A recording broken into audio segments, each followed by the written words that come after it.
right. Well, let's bring in two other guys who got really good voices. I think we'll find out in a second. They cover Baylor for the Bear Dea Podcast. We've got Joe Goodman and we've got Matt Workman who are joining us on the show. Gentlemen, thanks for hopping in. Sons of UCF Live, man. I appreciate you guys coming in today.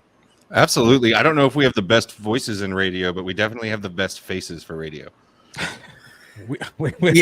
I definitely don't have the best voice for radio, so I kind of feel like I'm supposed to argue with you, but I kind of don't want to either. So let's just start here. I'll start either one of you, Joe. I'll go with you first.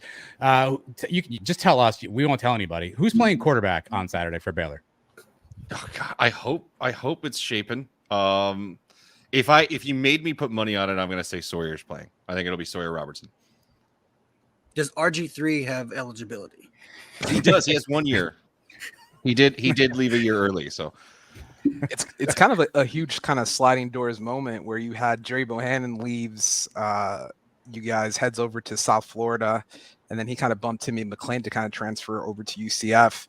So we kind of are all kind of tied in. What does Chapin kind of bring a different dynamic than Sawyer if he plays Saturday? So Chapin, I would say the number one thing with him is that he's got way more experience. So Sawyer's made 3 starts now in his entire career. Chapin's started a Big 12 title game. And he started for us the entire year last year. So the experience in the offense under Jeff Grimes, it's kind of like the only guy he knows. On top of that, the relationship that he has with his receivers, being the number 1 quarterback all off season. So you get that coaching that Sawyer just wasn't getting as the backup. So I think it's really the experience and the knowledge. And then on top of that, it's the style of play. So Sawyer Robertson, high school, he was an air raid type guy. He went to Mississippi State to play under Mike Leach, another air raid offense. And then he transfers to Baylor where we run a wide zone now. So there was always going to be a learning curve with him. And Chapin brings a little bit more experience and style of play that works better in the offense that we run. You know, when you guys started off the season rough, I didn't think too highly of you. But then you played that Utah game, and I started to say, hey, maybe these guys are a little bit better. And then you see the Texas State game. What team are you guys closest to? When can we expect on Saturday? Which team's going to show up? Matt, I'll let you answer that one. So, I think what you saw on Saturday with Texas is, you can only go by, what have you done for me lately? And that's really the team I expect. Now, I will say this. It may be beneficial for Baylor to get out of Waco and get into a different environment.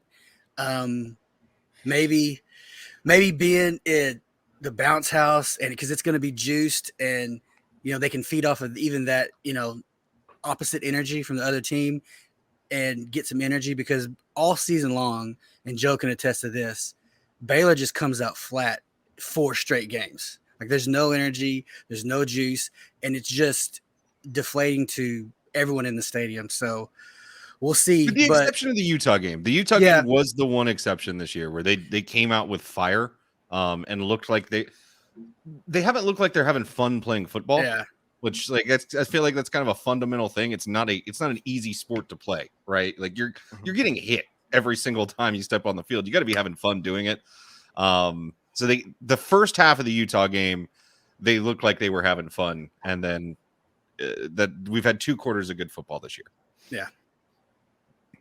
Matt, what's going on with Dave Aranda? It seems like there's been a bit of a shift in maybe how people feel about him. You're seeing, or at least we're seeing on social media, more negative stuff, and he seems a little low energy himself. What's the deal with Dave Aranda these days? Well, that's been Dave Aranda. He's always been low energy, and I think it's that's fine when you're winning. You can call him like a Jedi or, a monk, and when it's positive, but then when you're losing, that only goes so far. And so what you're seeing is now it's the low energy, the talking in very philosophical terms. And even he said in his press conference, he told the guys to take the emotion out of it, because that's how he sees it. He doesn't see it as an emotional sport. He looks at it as, data, and how do we attack it based on the data points we have. And fans don't want to hear that. They want you to get up there and be like Dan Lanning was pregame against Colorado. They want that fire, that motivation, and you're never going to get that from Dave Aranda. That's just not who he is. What's the what's kind of just to kind of piggyback off that? Just what's the archetype of like a Baylor fan? I mean, UCF is a young fan, a young school. Average alumni is only about their late 36, 38. I mean, do you have a lot of blue hairs in the stands at McLean? Is it a little bit fiery for the student section? Your student body is not that huge, and the numbers are not there. But does he just kind of, you want obviously a little bit more juice than Aranda? But what's that archetype fan for Baylor?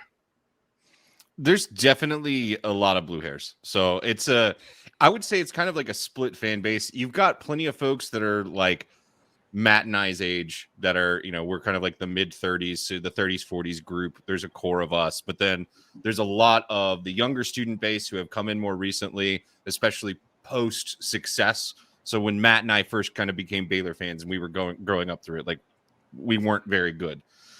So the 90s era, early 2000 era fan base, I don't know how much they actually still exist out there because it was tough to actually become a fan. So it's the folks that were probably the majority of them are either from the Grant Taft era and then the folks that are, Bryce and later, that kind of in between when it was, Kevin Steele and Guy Morris. It was tough to hold on to some of those fans. And it's an interesting, duality that we have because there is this kind of powder keg of the younger fan base that wants to have a game day experience that goes one way. And then there's the older fan base that has kind of the different kind of expectation. And then plus add in that it's a Baptist school. There's like religious aspects into it. So what kind of music should be being played? What are the events that should be going on? What's the language that should be used? How should the team act? How flashy should they be? So those little things right now are really bubbling to the surface, especially because we're a 1-3 football team that doesn't look very good. And one of the things I've been joking about with my friends is it's like when you see two people that are in a rough, rocky relationship, and let's say they're having financial problems, and so that causes you to be like, you know what? I also hate the way that you load the dishwasher. And so you'll see like our fans right now are like they're complaining about the music that's being played at games and the jerseys that we're wearing and stuff that if you're good, you'd never talk about. Yeah. But now that we're not good, it's all bubbling to the surface. All right, forget about the team right now. Let's take a little trip down memory lane. About 10 years ago, Fiesta Bowl, UCF Baylor. What were your expectations going into that game? How dumbfounded were you afterwards? I'm not familiar with this game. What? Give Georgia his flowers. It's funny that I heard someone talking about this today, and going into that game within fan bases, there was this like I think maybe Texas was about to fire Charlie Strong or just fire Charlie Strong, and there's this whole rumor mill that like Art Briles was going to go to Texas. So the fan base was like, "What?" It was Mac Brown. Was it okay? Was Mac Brown? Yeah. Okay. So we ran him out of town. We beat him the game before we lost to UCF. And so everybody fires Charlie Strong. It's fine. It's a mistake we all make. It's fine. So you had this like worry, like, are we going to lose our coach? Our highly successful, exciting offense, all that, and a lot of people think like that affected not just the fan base, but maybe even the team. But going into it, like I personally was overconfident going into that, playing against a quote unquote group of 5 team coming from a Power 5 conference. And I don't know if it's still the record, but at the time it was the record for the biggest underdog win in like a BCS New Year's 6 game. So I drove from Houston to Phoenix to go to that game, which not a great drive. And I remember like passing UCF fans or seeing UCF fans pass us on I-10 on the way. And like me and my buddy that I was raving with was like, you guys are going to lose by 40. So yeah, that didn't happen. It was a rough day. Well, what about Baylor fans coming to UCF? What kind of contingent do you think we can expect in Orlando on Saturday? So I think there's a decent amount. We are not like, as you guys, like, we're not a huge school. We're not the biggest fan base in the world. And we're not going to pretend that we are. We're not, especially what you guys are slowly becoming. I mean, you're massive, right?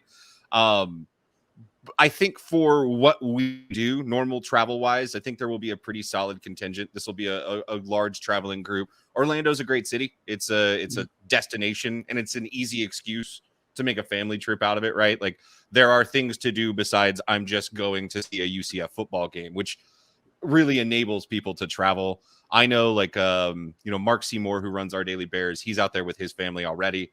They went to like the Epcot, the beer and wine festival that's going on out there. And they kind of made a whole trip out of it. And he said that they've seen a ton of Baylor folks. So I think it'll be more than what you would see at like the average Iowa State game. What are your thoughts on, I mean, 2 years ago, the leftover 8, or the hateful 8, as you guys so claim, was in a really weird spot and didn't really know where we were going, and the new 4 jump in. What's your vibes on where the Big 12 is going for this year? Obviously, we're tacking on 4 Pac-12 schools in 24. Do you feel in a good spot? Are you excited? Or would you have liked for maybe things to work out a little different where you tacked on to the Pac-12? Well, I'm definitely glad we didn't tack onto the Pac-12. And I think it's in a good spot. I think the teams, including y'all and the other 3 new schools, that are like glad to be in together. And I think that's what happened at that time when Texas A&M left. Those 8 schools kind of banded together and said, whatever happens, we're gonna stick together. And so I think it's in a good spot. I would much rather be in Big 12 spot than the ACC right now, because I don't for a second think that at the first chance, Florida State, Clemson, UNC won't think about bolting if they get a better offer. And man, I was screaming about getting you guys pre-ACC grabbing them Louisville. I really wanted Louisville back in the day. I wanted y'all. And then the Big 12 has always pined, the hateful 8 of us, at least, have always kind of pined for the quote unquote 4 corner schools that we do now have.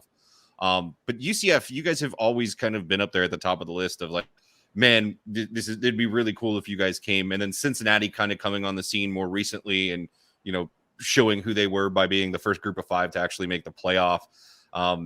Me being from Houston, I've got a Phi Slamma Jamma poster up here that you can't see, but like the one school I didn't want to come was actually Houston. It was like, we already got enough Texas here. We don't need to add another Texas school. But out of the group that we've added, BYU, huge get. I think you guys are a huge get. You've got nothing but an upward trajectory coming in with just at least the size of your fan base, the size of your school, and honestly, the commitment that you guys have to athletics. So I know we're going to make fun of you in basketball for a little while, but I have no doubt in my mind that you guys will put the resources behind to kind of catch up. Get your licks in now. We're coming. Yeah. I don't know when, but we're coming. All right, which one of these schools? We took the trip to Kansas State last week. A lot of people had a lot of good things to say. I've been very strong about not wanting to go to Lubbock or Ames or Stillwater. Which one of those did you recommend not visiting at all? Ooh. Each have their own kind of like cool thing. Like Lubbock, the problem with Lubbock is that it's just out there. That's why people make fun of Lubbock. It's just not close to absolutely anything. It's its own little island. Stillwater has some cool bars. I'm not gonna talk too much trash about Stillwater. And I know too many people from Iowa State that will physically harm me. They will fly down here if I say a bad word about Ames, but I'm gonna do it. I'm gonna say I'd probably rank them like I'd say Lubbock 1, Stillwater 2, and Ames 3 on that list. When do y'all go to Ames? Not this year. Not this year. Maybe Okay. next year. It all depends, because if you go like as it's getting colder, it could be absolutely miserable for the weather-wise. So, I feel like if you go to Ames and it's just the football, like if you could just like helicopter, land into the tailgate, go to the game, and then go back to the tailgate and then helicopter back out, probably the best experience of your life, because it's probably like Morgantown #1 when it comes to just like game day atmosphere. Mm-hmm.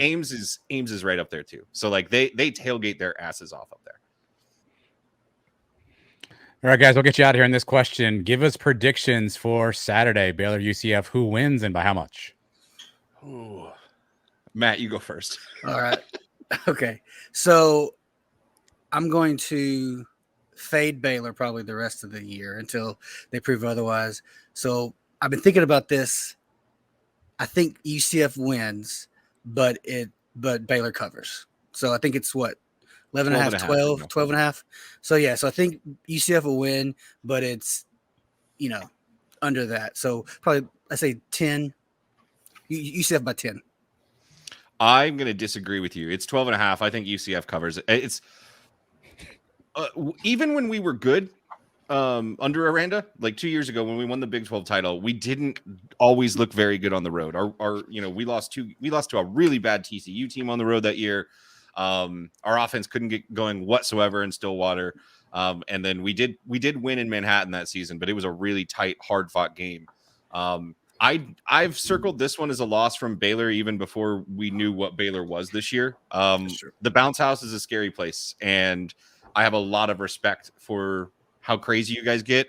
I've seen the weather. That might be an advantage to us. Maybe it's not as raucous because it's supposed to be thunderstormy. But 12.5 points, if you ask me if UCF is 2 touchdowns better than this Baylor team, I'm going to say that they are.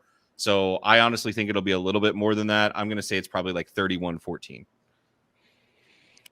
All right, guys, tell us more about your show, the Bear Dea Podcast. Obviously, you are brethren on the 1012 network. Tell us about your show, where we can find you guys. So we are, our show is kind of like we are now. We're just kind of guys talking about sports. We're not X's and O's. Like, we're not going to break down schematics. So that's kind of what it's like. You talking about your buddies at a tailgate. That's kind of what we do. And then we throw in a little pop culture in the end. We're both big like nerds, really, to put it simply. And so at the end of it, we talk about pop culture, Star Wars, Marvels, stupid stuff like that. And you can find it, we're on Twitter at thebeardenpod.com, or that's our website. Also on Twitter at thebeardenpod. You can find me at Matt_Workman, and Joe's everywhere. So Joe, why don't you tell them where they can find you at? Hey, mostly you can find me at _Joe_Goodman. That was a really cool name that I came up with in 2011 and refused to change on principle. That's where you can find me on Twitter. Like Matt said, yeah, thebeardenpod.com. And then I also do stuff over with Our Daily Bears, the SB Nation site. So ourdailybears.com. We have lots of cool stuff going on there. We were making some jokes in our Slack chat today what the title should be for this one. My recommendation was the Hilton Night Managers, of course. Somebody's got to throw that out there at least once on a UCF podcast. But I'll make you guys happy. I spelled night with a K. I love it. I think you were one of the first Baylor people I followed on Twitter too. We've had some stats. You were absolutely the first UCF person I found. You were just like the easiest person to find out there, and you're great. Yeah, it's been good. It's been good. Hopefully we can make it to Waco. You guys come to Orlando sometime. Yeah, absolutely. Yeah, this time I'm not gonna be able to make it. I got a 2-year-old at home, and my wife was like, "No, you going to 8 home games this year is plenty. You're not going to Florida." But I told her next time we are absolutely doing it, and we're gonna make a family trip out of it. So, love it. Awesome.